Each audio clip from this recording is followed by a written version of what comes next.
कोट्यावधींच्या सोने तस्करी कनेक्शनमुळे सांगलीची बदनामी, कर चुकवण्यासाठी वाढती संघटित आर्थिक गुन्हेगारी. आसाममधील गुवाहाटी येथे उघडकीस आलेल्या 55 कोटी रुपयांच्या सोने तस्करी प्रकरणामुळे सांगली जिल्ह्याचे नाव सध्या देशभरात चर्चेत आलेलं आहे. कर चुकवण्यासाठी संघटित आर्थिक गुन्हेगारी मोठ्या प्रमाणात वाढत असून या संपूर्ण प्रकरणाच्या सखोल विश्लेषणातून या काळ्या बाजाराचे पश्चिम महाराष्ट्रासाठी असणारे धागेदोरे स्पष्ट झाले आहेत.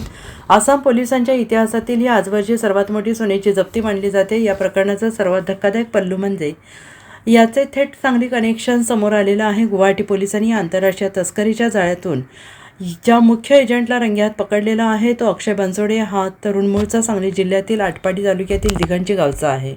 सांगली जिल्हा विशेषतः आटपाडी, विटा, तासगाव आणि मिरज या भाग पिढ्यानपिढ्या मुंबई, पुण्यासह देशभरातील सुवर्ण बाजाराशी आणि सराफी कारागिरीशी जोडलेला आहे.